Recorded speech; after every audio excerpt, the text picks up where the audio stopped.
श्रीरामचंद्रं शरणं प्रपद्ये श्रीरामदूतं शरणं प्रपद्ये।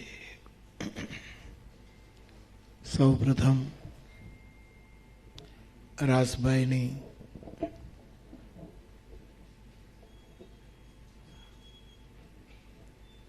અનેક ચેતનાઓ એક શરીરમાં એકત્રિત થઈ હતી. એવા રાસભાઈની ચેતનાને રામનવમીને દિવસે, રામચરિત માનસના પ્રાકટ્યના દિવસે હું પ્રણામ કરું છું. આદરણીય બેન વિભાબેન, બંને વડીલો, બહેન અને આપ સૌ રાસભાઈ તરફ હૃદયનો આદર ધરાવતા આપ સૌ ભાઈ બહેનો, સૌને પ્રણામ. રાસભાઈની સાથે આમ કટકે કટકે પણ ઘણો સંબંધ રહ્યો. હું ન ભૂલતો હોઉં તો વર્ષો પહેલા રાસભાઈ શારદા ગ્રામ આવેલા, જુનાગઢની પાસે શારદા ગ્રામ એ વખતની એક બહુ જ શીલવંત સંસ્થા. ત્યાં રાસભાઈ વિદ્યાર્થીઓને શીખવવા માટે આવેલા. બાજુના ગામમાં રામકથા ચાલતી હતી અને મેં જ્યારે સાંભળ્યું કે રાસભાઈ આવ્યા છે ત્યારે હું એમને મળવા માટે, સાંભળવા માટે ગયો. પછી તો જેમ બહેને કહ્યું તેમ એમણે પત્રો પણ લખતા રહ્યા. મેં જવાબો ઓછા આપ્યા છે, પણ એ પોતાનો ભાવ લખતા રહ્યા. એને હું સાંભળતો રહ્યો.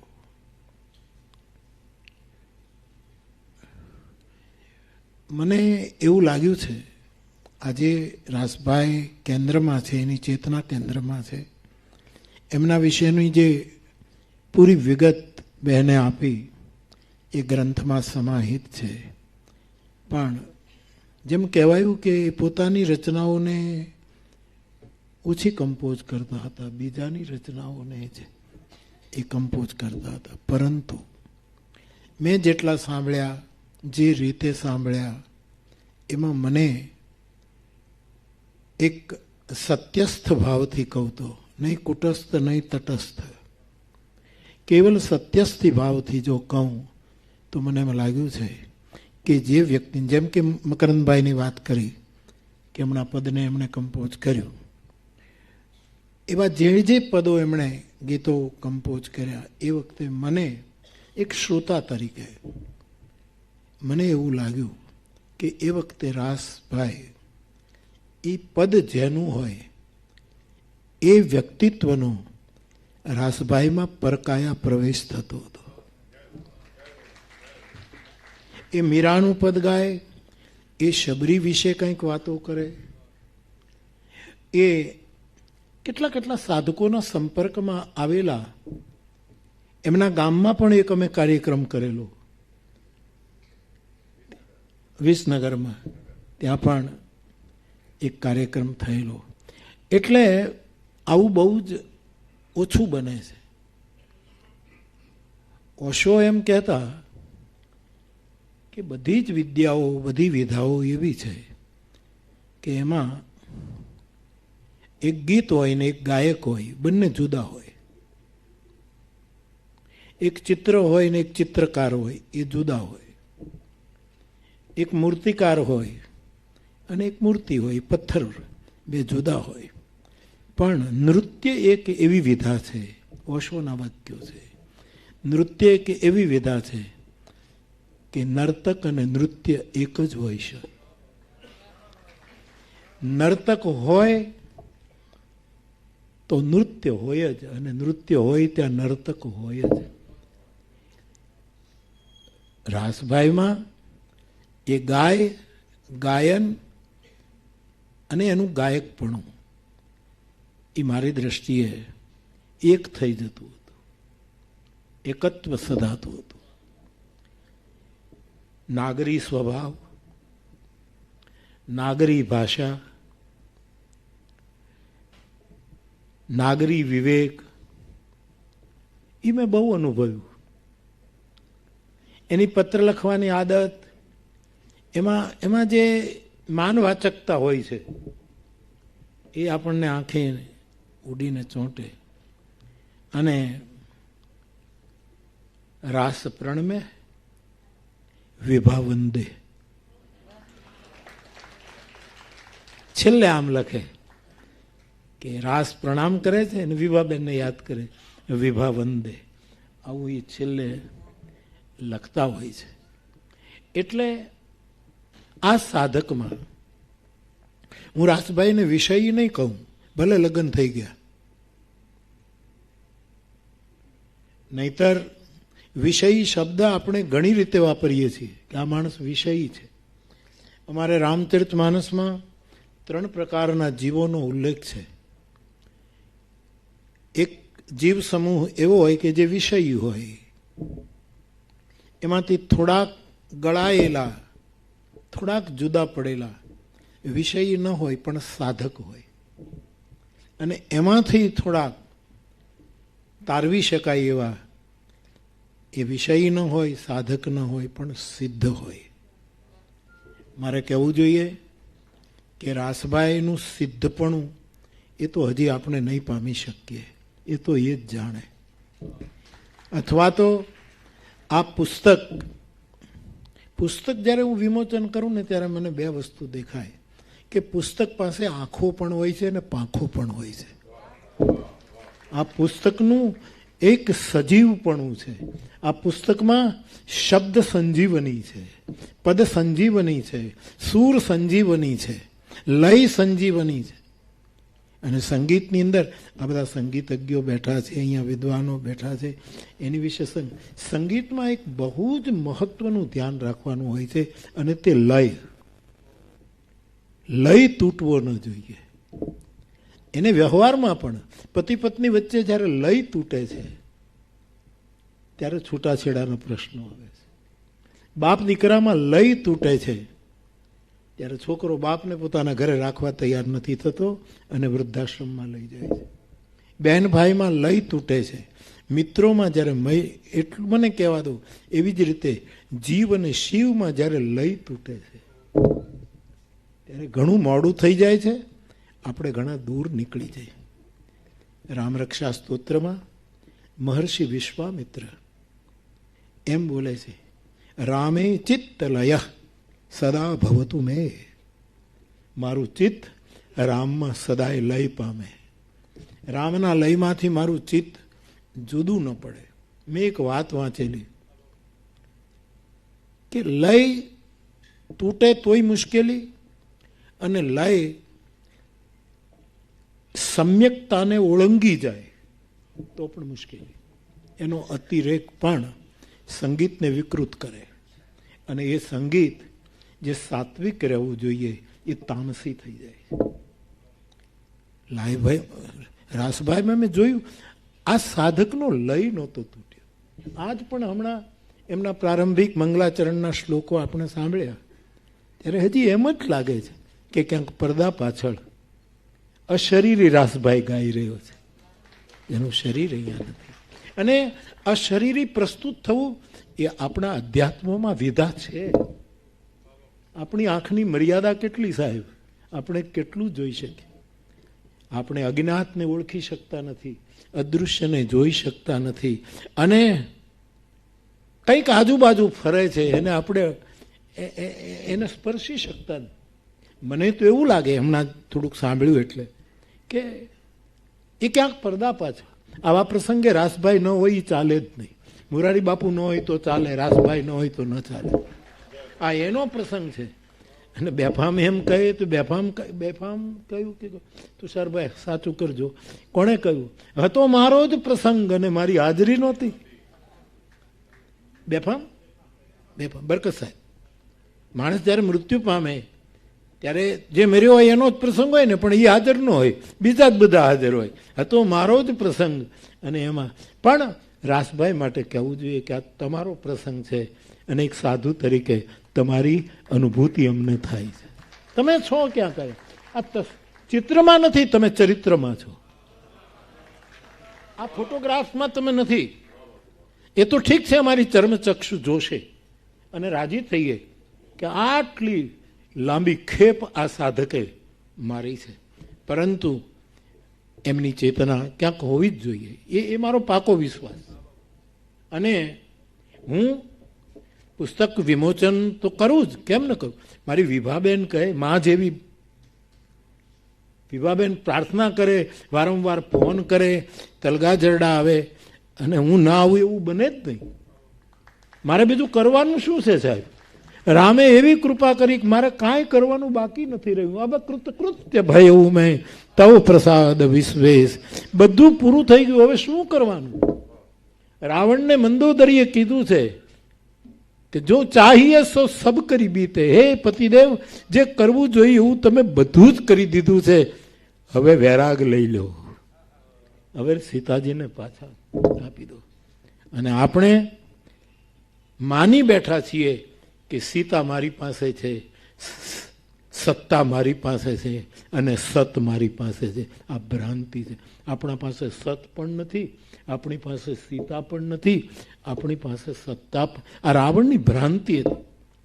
મારે આપને એ કહેવું છે કે બેન આવીને વિનય કરે, મારી થોડીક વ્યસ્તતાને લીધે હું તારીખ બહુ મોડી આપી શક્યો, પણ આ કેવો યોગ છે. રાસભાઈ તો રાસના માણસ અને રામ એ મર્યાદાના માણસ. આજ રાસ અને મર્યાદાનો સંગમ થયો છે સાહેબ. રાસભાઈ તો રાસના માણસ છે સાહેબ, રસના માણસ. અને રસ એ કોઈ અપરાધ નથી. રસૌ વૈસાહ.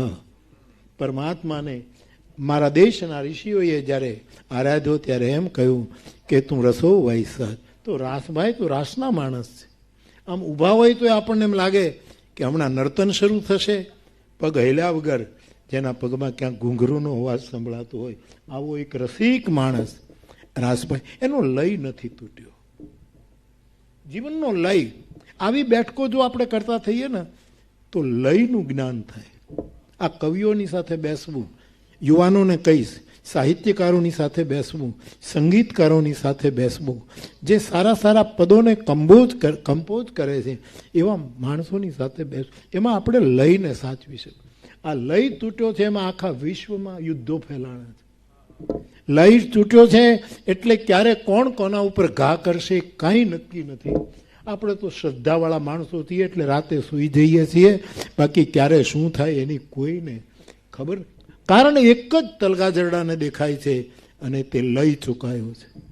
એક માણસ વિદેશમાં ટ્રેનમાં બેઠો હતો. એમણે એ ડબ્બાનો જે ટ્રેનનો કંડક્ટર કે જે કોઈ હોય એને કીધું કે આ જે આગળ સ્ટેશન આવે છે ત્યાં મારે બહુ જ અગત્યનું કામ છે ને ત્યાં મારે ઉતરવું છે. ટ્રેન ઊભી રહેશે? પહેલાં કહ્યું કે આ ટ્રેન ત્યાં નથી ઊભી રહેતી. પેલા કંઈ નહીં ઊભી રહે તો મારું બહુ જ અગત્યનું કામ અટકી પડશે. એક માનવતાને નાતે પણ બોલે ત્યાં ઊભી જ નથી રહેતી, સવાલ જ નથી, એ થઈ જ ન શકે. પણ કંઈક કરો. ત્યારે કહ્યું કે હું એટલું કરી શકું, તમારા હૃદયની પીડાને હું વાંચી શકું છું, તમારે બહુ જ મહત્વનું કામ લાગે છે, હું એક કામ કરું, રોકી તો નહીં શકું ટ્રેને, પણ ધીમી કરી દઈશ, ત્યારે તમે ઉતરી જાજો. એટલે મારી ડ્યુટી તૂટે નહીં અને તારું કામ થાય.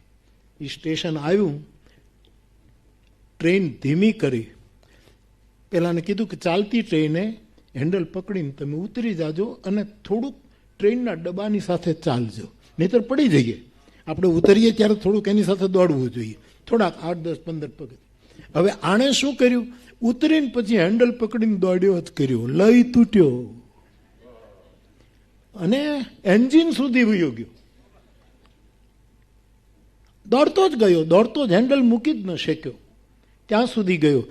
એન્જિનને પછીનો જે ડબ્બો હતો ત્યાંનો કોઈ એનો કંડક્ટર હશે, એને કહ્યું કે તારે જવું છે ક્યાં? તો કે મને હાથ આપું તને. એને પાછો ટ્રેનમાં લઈ ચૂકે છે ને, એ પોતાના સ્ટેશને નથી પહોંચતા, પાછા એની ટ્રેનમાં ગોઠવાઈ જાય છે.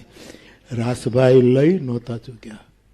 લય, તાલ, સૂર, શબ્દ રચના, શબ્દની સ્વચ્છતા, એક તો નાગરપણું તો બધું ઝલકતું જ હતું. અમારે રામાયણમાં લખ્યું છે કે નાગર એ જ્ઞાતિ નથી, એક વૃત્તિનું નામ છે, એક વિવેકનું નામ. પરશુરામજી ભગવાન રામને બહુ શબ્દો બોલ્યા, પછી એને પસ્તાવો થયો, ત્યારે રામની સ્તુતિ કરી, માફી માંગી. ત્યારે એણે શું કીધું રામને કે જય તી બચન રચના અતિ નાગર. વાણીનું બોલવાનું જે તમારું નાગર જેવું છે, એ નાગરી વાણીનો જય હો. આવા શબ્દો રામાયણમાં લખાયા છે. ત્યારે લઈ નહોતા ચૂકતા, એ પદમાં એકાકાર થતા હતા.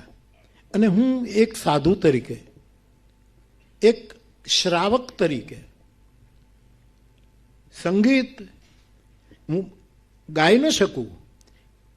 કોઈ રાગ કયો ગાતા હોય, ભીમસેન જોશી હોય કે કોઈ પણ હોય, કેટલા કેટલા કલાકારોને મેં સાંભળ્યા છે, પણ એ ગાય તો કદાચ હું એનો રાગનું નામ ન આપી શકું, પણ એ ગાય એ જેટલું માણી ન શકે એટલું હું માણી શકું. જાણી ન શકું કે આ કયો રાગ છે, કયો છે, પણ હું માણી શકું, એનો મને આનંદ છે. રાસભાઈને મેં બહુ માણ્યા છે આ રીતે. જાણવાની કોશિશ જ નથી કરી, અને જાણવાની કોશિશ કરે છે ને માણવાનું ભૂલી જાય છે. આવા વ્યક્તિત્વો માણવા જેવા છે, અને માણતા માણતા પછી એ જણાઈ જાય ત્યારે વધારે આનંદ થતો હોય છે. તો સંગીતના એક ભાવક તરીકે, એક શ્રોતા તરીકે મને એટલું સમજાય છે કે રાસભાઈમાં સાધકપણું હતું. એને સિદ્ધ નહોતું થવું, એના વતી હું બોલું છું.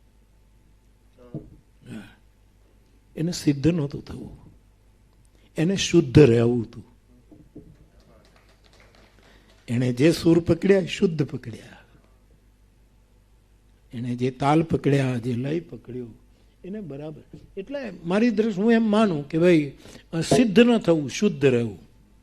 સિદ્ધોના પતનો આપણા પુરાણોમાં લખ્યા છે, અને શુદ્ધો હજી અકબંધ છે.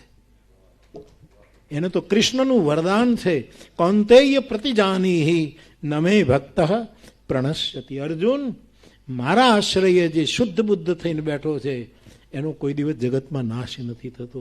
આવું વરદાન ગીતાકારે અમોઘ વરદાન આપ્યું છે, અમોઘ, જે મિથ્યા ન થાય. તો રાસભાઈનું સંગીત, એનું ગાયન, એની લયબદ્ધતા, એની બોડી લેંગ્વેજ, તમે જુઓ, ગાયકોની પાસે બધું હોવું જોઈએ. ઘણી વખત બહુ ગાયનની બધી જ કળાઓ હોય, પણ એના શરીરનું હલનચલન રજોગુણી હોય છે. અને જેવો રજોગુણ આવે એટલે સંગીતની આત્મા કમજોર થવા માંડે. કારણ કે સંગીતકારની પાસે સંગીતની દેવતા બેઠી હોય છે. ગાયકને ખબર પણ ન હોય, વાદ્યકારને ખબર પણ દરેક વાદ્યનો, જે આપણા પ્રાચીન વાદ્ય, એની એક એક દેવતા છે, એની બાજુમાં બેસે છે, અને એ એનું નિરીક્ષણ કરે છે કે આ લય નથી ચૂકતો ને, તે દિવસે માયલો કમજોર બનતો હોય છે. આવા સંગીતકારોને, વિભાબેને, બેને, સૌએ મળીને એના બધા પાસાઓને ભેગા કરીને, હું તો એમ કહીશ કે આપણે ત્યાં શાસ્ત્રોમાં લખ્યું છે કે મૂર્તિ 8 પ્રકારની હોય. રેતીની મૂર્તિ પણ હોય. માણસ શ્રાવણ મહિનામાં રેતીની મૂર્તિ બનાવીને પૂજા કરે. જગન્નાથ ભગવાન સાક્ષી છે, દારૂમય મૂર્તિ, લાકડાની મૂર્તિ હોય, પથ્થરની મૂર્તિ હોય, સંગેમરમરની મૂર્તિ હોય, અષ્ટધાતુ પંચધાતુની મૂર્તિ હોય, ચાંદીની મૂર્તિ હોય, સગવડવાળા સોનાની મૂર્તિ, ઘણા મણીઓની મૂર્તિ પણ બનાવે છે. આજે મારી તમારી પાસે આ પુસ્તક રૂપે રાસભાઈની મૂર્તિ આવી છે. આ લાકડાની મૂર્તિ નથી, આ રેતીની મૂર્તિ નથી, આ મૃણમય મૂર્તિ નથી, આ ધાતુની મૂર્તિ નથી, આ સોના ચાંદીની મૂર્તિ નથી. આ એક ગ્રંથના આકારે આખા ને આખા રાસભાઈ આમ એને પકડવા જાવ તો પકડાય નહીં, પણ આ ગ્રંથમાં પકડાઈ જશે, આપણા હાથમાં આવશે. અને એટલે હું કહેતો હતો કે જ્યારે કોઈ ગ્રંથનું લોકાર્પણ કરું છું ત્યારે મને હંમેશા એમ લાગે કે આ ગ્રંથને આંખો પણ છે અને પાંખો પણ છે. આ ગ્રંથ બંધ હોય કોઈ પણ, હું તો રામાયણના આધારે આ બધું અનુભવું એટલે કહું કે ગ્રંથ બંધ હોય ત્યારે આપણને એમ લાગે કે ગ્રંથે આંખું બંધ કરી છે. ગ્રંથ પોતે સ્વાધ્યાય કરે છે, ગ્રંથને પ્રવચન કરવા માટે તૈયાર થવું છે કે મને કોઈ વાંચે અને પ્રસ્તુત કરે. અને ઉપનિષદોએ કહ્યું છે સ્વાધ્યાય પ્રવચનાભ્યામ ન પ્રમદિતવ્યમ. સાધકે સ્વાધ્યાય અને પ્રવચનમાં આળસ ન કરવી. એટલે હું બોલ બોલ કરું છું. સાધક હોય એને સ્વાધ્યાય પણ કરવો અને પ્રવચન પણ. ઉપનિષદોમાં તો એમ કહ્યું નાયમ આત્મા પ્રવચને ન લભ્ય. વળી એમ કહ્યું કે પ્રવચનથી પરમાત્મા મળતો જ નથી. એક જગ્યાએ કહે કે પ્રવચનમાં આળસ ન કરવી, બીજી જગ્યાએ કહે કે પરમાત્મા પ્રવચનથી મળતો નથી. મને એક વિદ્વાને કાશીમાં કહેલું કે બાપુ પ્રવચનથી આત્મા મળતો નથી, તૂટી જશો, આત્મા બાત્મા કાંઈ મળવાનું નથી. મેં કીધું પ્રવચનથી ન મળે, કથાથી તો મળે. 70 વર્ષ થયા પંડિતજી, પ્રવચન કર્યા એટલે આત્મા મળ્યો નહીં, કથા શરૂ કરી દો. કથાની ના નથી પાડી. ત્યારે મારે આપને કહેવું છે કે સાહેબ ગ્રંથ બંધ હોય ત્યારે ગ્રંથની દેવતા આંખો બંધ કરીને બેઠી છે, અને ગ્રંથને જ્યારે આપણે ખોલીએ છીએ ત્યારે ગ્રંથોને પાંખો આવે છે. એ આપણને ક્યાં ક્યાં લઈ જશે, છેક એની ચેતના સુધી આપણને એ દોરી જશે. એટલે એક મહત્વના ગ્રંથમાં પાસે આ બંને વસ્તુ હોય. અને આવા સાધકો 4 કામ આ દેશમાં સામવેદ સંગીતનો ગ્રંથ છે. આખું એના વેદના જેટલા પાઠના પ્રકારો છે સામવેદ તો ગવાયો છે. અને મને આનંદ છે કે હું એ કુળનો સાધુ છું કે જેનો વેદ સામવેદ છે. અને ભગવાન કૃષ્ણ કહે છે વેદાનામ સામવેદોસ્મિ. અર્જુન, વેદોમાં સામવેદ મારી વિભૂતિ છે. સામવેદ હું, રાસભાઈ પાસે સામવેદ છે. સામવેદ લઈને આ માણસ, અને એ સામવેદનું દર્શન યથા સમયે યથા સમજ પ્રમાણે કરું છું ત્યારે આવી બધી જ વિદ્યાઓ, સંગીત હોય, કવિતા હોય, જે કંઈ હોય, પ્રવચન હોય, સ્વાધ્યાય, જે કંઈ હોય, શુભ પ્રવૃત્તિ, એને આજના દેશકાળમાં આજની પાત્રતા પ્રમાણે મને તમને જો અવસર મળે તો 4 કામ કરવા જોઈએ.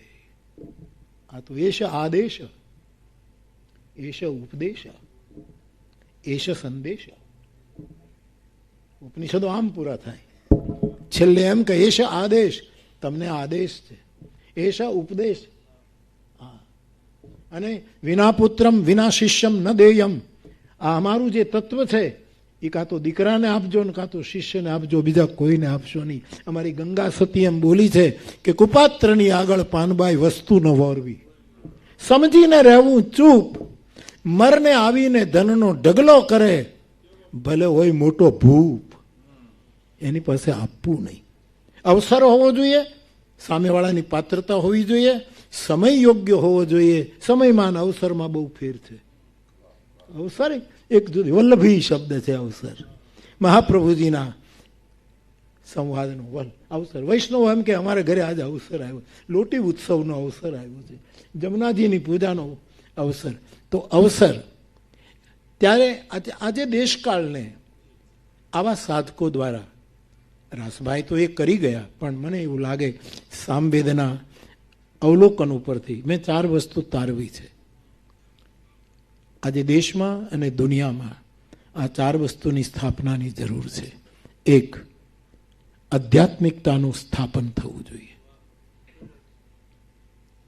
એ નષ્ટ થયું નથી, પણ એના ઉપર ધૂળ ચડી ગઈ છે, એને ખંખેરવી જોઈએ. રાસભાઈએ પોતાની સંગીત વિદ્યા દ્વારા આધ્યાત્મિકતાનું સ્થાપન કર્યું છે. એ અધ્યાત્મનો સાધક રહ્યા છે. બીજું, આજના દેશકાળ પ્રમાણે સામવેદના સાર રૂપે કહું તો એક બીજું સંસ્કારિતાનું સ્થાપન થવું જોઈએ. માણસ આધ્યાત્મિક થઈ જાય, પણ જગતમાં રહેવું હોય તો સંસ્કાર પણ હોવા જોઈએ. નિસ્ત્રેય ગુણને પથી વિચરતા કો વિધિ કો નિષેધ, મારે કોઈ વિધિ નહીં, મારે કોઈ નિષેધ નહીં, એવો કોઈ ઉદાસીન બની જાય એ એના વ્યક્તિગત જીવન માટે બરાબર, પણ સમાજમાં રહેવું હોય તો સંસ્કારિતા પણ રહેવી જોઈએ. તેથી આ બધી કળા છે, આ જે બધી વિદ્યા છે એ સંસ્કારિતાનું સ્થાપન કરે.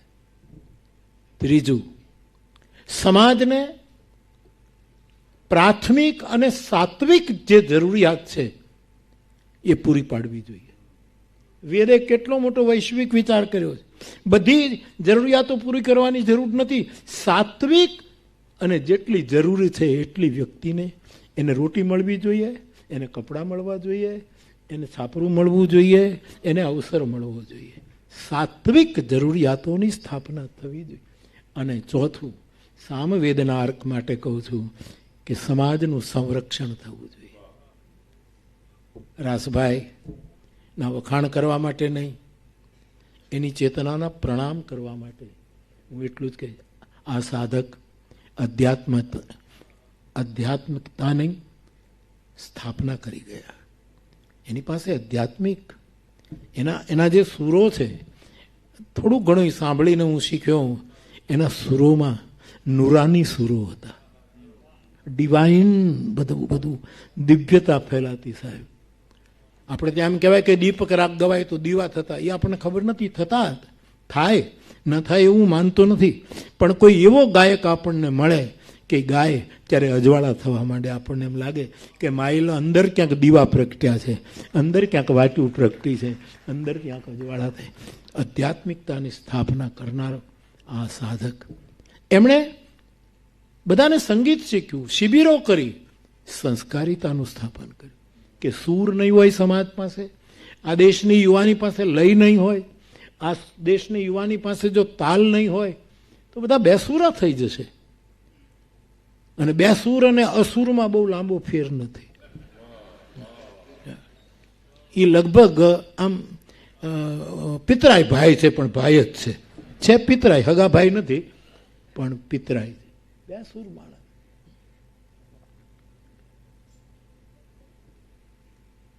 આની સ્થાપના, સંસ્કારિતાની સ્થાપના આ બધા સ્ટેશનોએ કરવું જોઈએ. આધ્યાત્મિકતાની સ્થાપના આપણે શું કામ પહેલા દીવો પ્રગટાવી? એ આધ્યાત્મિકતાનું શ્રી શરણ, શ્રી ગણેશ. શું કામ આપણા કાર્યક્રમોમાં આપણે દીવા પ્રગટાવીએ છીએ? શું કામ?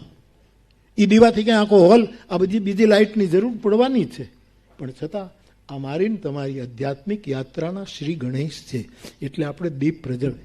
આધ્યાત્મિકતાની સ્થાપના, પછી સંસ્કારિતાની સ્થાપના. ત્રીજું,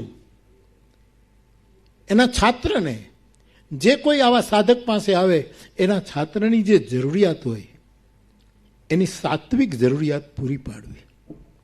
આપણી પાસે વર્ણની આપણે વાત ન કરીએ, પણ સંગીત વર્ણોથી પર છે, જાતપાતથી પર છે. એવા એટલા સમર્થ ગાયકો થયા છે કે પોતાનો શિષ્ય બરાબર હોય અને એની પરિસ્થિતિ સારી ન હોય તો પોતાના સિતારને વેચી નાખી અને એને ફી ભરી છે. જરૂરિયાતની, સાત્વિક જરૂરિયાતનું સ્થાપન કરે અને સમાજનું સંરક્ષણ કરે. સંગીત તો રક્ષક છે સાહેબ, ભક્ષક નથી. એ રક્ષક છે, માણસને સાચવી લે છે, માણસને સંભાળી લે છે. સૂરની આ તાકાત છે. એવા એક સાધક રાસભાઈ, એમના અનેક પાસાઓને સંગ્રહિત કરીને આ એક ગ્રંથ તૈયાર થયો. આમ તો શું થાય કે લોકો, હવે તો હું બોલીને બધું અટકાવી દીધું, નહીં તો લોકો શું કહે કે મોરારી બાપુના શુભ હસ્તે આનું લોકાર્પણ થશે. હવે મારા હાથ શુભ છે કે કેવા છે હું જ જાણતો હોઉં છું. આ તો લોકોની ઉદારતા છે. પણ વાસુદેવ મહેતા એક સમર્થ આપણા પત્રકાર, એ રાજકોટમાં એક પુસ્તકનું લોકાર્પણ હતું અને એના હાથે તે હતું, ત્યારે એણે આમંત્રણ કાર્ડમાં ફેરફાર કરાવ્યો કે મારા શુદ્ધ શુભ હસ્તે તમે નહીં કરો તો કોઈના શુદ્ધ હસ્તે, શુભ શબ્દ કાઢી નાખો, શુદ્ધ હસ્તે. એટલે મેં આ લોકાર્પણ કર્યું એટલે તમે એવી ભ્રાંતિમાં નહીં રહેતા. હું એવું કહેવું માંગુ તો નથી કે મારા હાથ શુદ્ધ છે, પણ એટલું જરૂર કહી કે આવા ગ્રંથોના લોકાર્પણ કરીએ ને ત્યારે આપણા હાથ હોય એના કરતાં વધારે શુદ્ધ થાય છે.